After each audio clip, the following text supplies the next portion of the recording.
असदुद्दीन ओवैसी सबसे ज़्यादा निडर और बेबाक अंदाज में बोलने वाले हमारे नेता हैं। हम उनको अपना कायद मानते हैं। हम मुसलमान कहीं इनको वोट देते हैं 10 साल, कहीं उसको जिताते हैं और हमारा कोई पूछने वाला नहीं हमको। अब हमारा एक नेता आया असदुद्दीन ओवैसी, जो हमारा लीडर, हमारे कौम का रहबर है, हम उसको जिताएंगे। चचा जो है कहीं और है, भतीजा कहीं और है, खुद अपने आपस में यही इत्तेहाद है, दूसरों को जो है इत्तेहाद की दावत दे रहे हैं। ये सब एक ही बिस्तर के रखेल है, एक ही स्टेज के पतुरिया हैं, समझ लो। हमने 70 MLA देखे हैं 2012 में। अभी तक अगर हिस्सेदारी होती तो मुजफ्फरनगर जैसा दंगा होता, किसकी जुबान खुली थी यहाँ पर?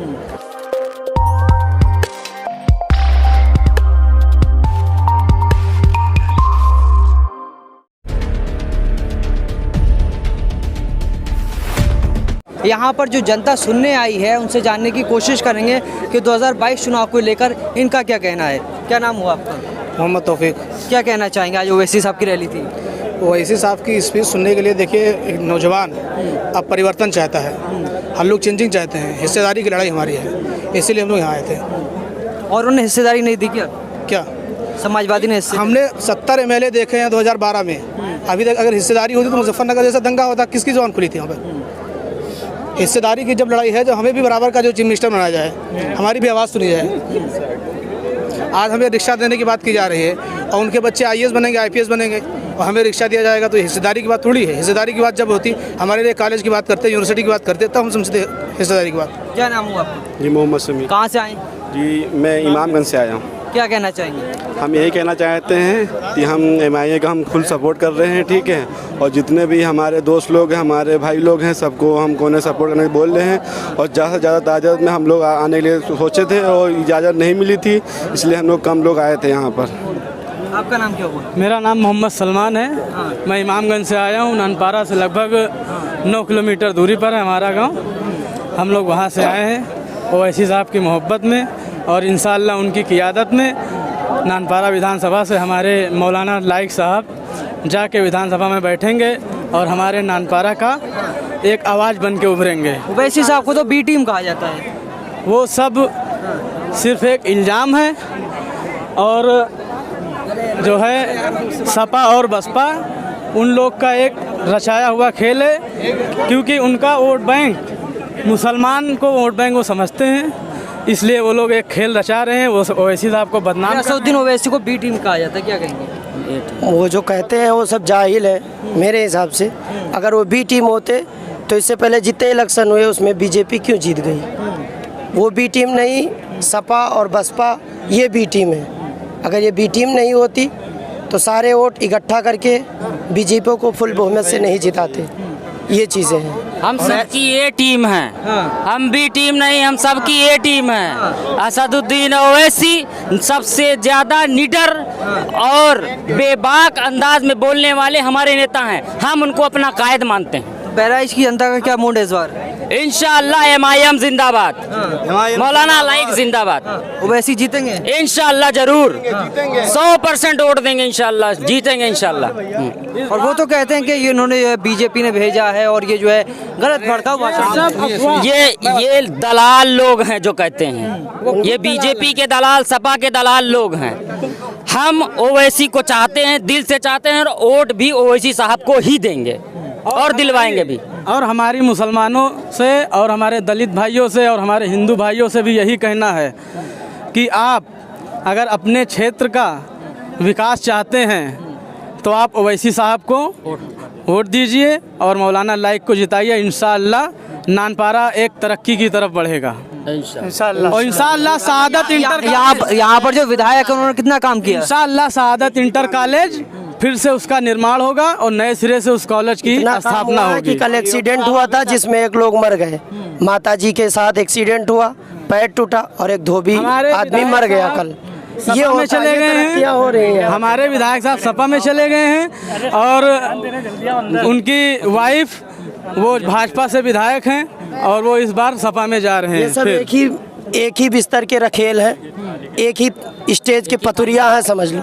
समझ रहे दोनों का हैं? तालमेल है बीजेपी और बिल्कुल बिल्कुल बसपा दोनों का तालमेल। दोनों का तालमेल जैसे चोली और दामन का चोली और दामन का साथ होता है, उसी तरीके से बीजेपी सपा बसपा सब एक ही थाली के चट्टे बट्टे हैं अगर होते नहीं और तो हम सबकी ए टीम है। तालमेल हम किसी की बी टीम नहीं हैं। अच्छा, इस बार जो है बहराइच की जनता क्या बीजेपी रोकेगी या जो है अपनी हम क़यादत से? बीजेपी के देखिए ठेकेदार नहीं हैं। बीजेपी हम 70 साल से रोक रहे हैं और रुकी नहीं है। 2017 में देखिए सपा बसपा जो है गठबंधन करके चुनाव लड़ा, बीजेपी को रोक लिया। 2014 में ओवैसी साहब 3 जो है कैंडिडेट लड़ाए, कहाँ चुनाव जीत गए। 19 में जो है बीजेपी को कहाँ रोक पाए। तो ये सब फजूल के सवालात हैं। खुद जो है समाजवादी के परिवार के लोग चाहते हैं बीजेपी को लाना और मुसलमानों पर ठेका दिया है कि बड़ा इल्ज़ाम लगा रहे हैं आप। अरे आप देख रहे हैं भाई टीवी पर लोकसभा के अंदर मोदी मुलायम सिंह की स्पीच है कि हमारी जो है कामना है कि मोदी जी दोबारा प्रधानमंत्री बने। उनके घर की जो है औरतें कह रही हैं, महिलाएं कह रही हैं कि हम जो है योगी जी को सबसे जो है बेस्ट चीफ मिनिस्टर मानते हैं। आप ठेका दे रखे मुसलमानों को, तो ऐसा कहाँ चलेगा। हम सिर्फ जिताने का समाजवादी कह रही है कि 100 सीटों पर सरकार तो नहीं बनाएंगे मगर बीजेपी को जिता देंगे। देखिए समाजवादी अगर कह रही है इतनी तकलीफ है तो हमें गठबंधन का हिस्सा बना ले, खत्म मामला। वो हिस्सा भी नहीं बनाती ना, हमें अछूत समझती है वो। नहीं बताएगी ना। शिवपाल सेकुलर कह रहे हैं और वो कह रहे हैं वोट काटने आ रहे हैं। अब वो तो उनका सवाल खुद है भाई। चच्चा जो है कहीं और है, भतीजा कहीं और है, खुद अपने आपस में यही इत्तेहाद है, दूसरों को जो है इत्तेहाद की दावत दे रहे हैं। मोदी परिवार खुद बटा हुआ है इधर उधर। अब हमें हमारा अपना नेता लीडर मिल गया है ओवैसी साहब। अब हम खुल के उनका सपोर्ट कर रहे हैं और तन मन धन से उनको वोट देंगे और कामयाब करेंगे इंशाल्लाह 283 विधानसभा नानपारा से। हर पार्टी में हर पार्टी का एक अपना लीडर अपना नेता है। हम मुसलमान कहीं इनको वोट देते हैं 10 साल, कहीं उसको जिताते हैं और हमारा कोई पूछने वाला नहीं है हमको। अब हमारा एक नेता आया असदुद्दीन ओवैसी, जो हमारा लीडर हम कौम का रहबर है, हम उसको जिताएंगे। अभी हमारे जो है यहाँ से सभी लोग लड़ रहे हैं, सब मुसलमान के बल पे वोट लड़ रहे हैं, वोट लेने के लिए लड़ रहे हैं। कोई कहता है बी टीम है, कोई कहता है दलाल है। अभी इस मजलिस से बताइए, शहादत स्कूल में इतना बड़ा ग्राउंड जहाँ में परमिशन नहीं दिया गया। अगर आज ये प्रोग्राम वहाँ पे होता तो लाखों लोग अपनी छतों से और जो है बिल्डिंगों पे खड़े होकर प्रोग्राम हमारा सुन रहे थे, देख रहे थे। अगर ये भीड़ वहाँ पे होती तो एक बार भूचाल आ जाता नानपारा विधानसभा में, लोग कदमों पे गिरते। और अगर इंशाल्लाह अगर जो है हमारे मौलाना लाइक साहब को 30, 40, 50 हज़ार वोट मिल भी जाते हैं और सेकंड नंबर पर रहते हैं तो दूसरी पार्टी उनके कदम चूमेगी कि आइए आप हमारी पार्टी से चुनाव लड़ जाइए। आने वाला वक्त बताएगा ये कि चुनाव क्या होता है। मुसलमान बीजेपी नहीं रोकेंगे आपके? बीजेपी तो वैसे ही हार जाएगी, जो किया है वो सब आप सबके सामने है। गड्ढा में सड़क का नारा दिया, जगह जगह देख लीजिए आप, किसी आउट ऑफ एरिया में सब सड़कें अभी भी गड्ढे में हैं। योगी जी ने काम नहीं किया? योगी जी ने सब कागज पे काम किया है, सब कागज पे काम है उनका, दिखावटी कुछ नहीं है, जो है सब उनका कागज पे काम है। और उत्तर प्रदेश के अंदर ओवैसी साहब की इस रैली का एक मैसेज जाएगा और यहाँ से हम उत्तर प्रदेश की सरकार को यह पैगाम देना चाहते हैं कि यहाँ सर हम जीत कर जा रहे हैं और जीतने के बाद असेंबली में पूरी ताकत से हम मुसलमानों की आवाज़ को उठाएंगे। क्या बदलाव आएगा? बिल्कुल बदलाव आएगा। उत्तर प्रदेश के अंदर जो विकास के नाम पे लोगों को धोखा दिया जा रहा है, तैरती हुई लाशें हैं। ओवैसी साहब ने भी बताया, गंगा पर इस बार चुनाव हिंदू मुस्लिम पर न होकर के चुनाव होगा गंगा पर तैरती लाशों का, ऑक्सीजन पर, लोगों के की गई नौकरियों पर, कोरोना में गैस सिलेंडर के बढ़े हुए दामों पर, पेट्रोल और डीजल पर लगी हुई आग पर। आप तो मुसलमान कर रहे हैं, तो कहाँ से जो है हिंदू मुसलमान पे ना होकर इन मुद्दों पे होगा? हम मुसलमानों चूँकि Ranganath Mishra Sachar committee, Kundu committee, Mahmood committee, तमाम लोगों ने इस मुल्क के अंदर सुप्रीम कोर्ट में जो अपनी रिपोर्ट पेश की उसमें इस बात को कहा उन्होंने कि मुसलमान आज़ादी के बाद से इस वक्त दलितों से भी बदतर ज़िंदगी गुजार रहा है। और जब तमाम रिपोर्ट्स हमारे ख़िलाफ़ हैं कि हम दलितों से बदतर ज़िंदगी गुजार रहे हैं, तो इस पोजीशन से ऊपर आने के लिए हमको वो हक चाहिए, जो हमको वो रिजर्वेशन चाहिए जिससे कि हम आगे बढ़ सकें।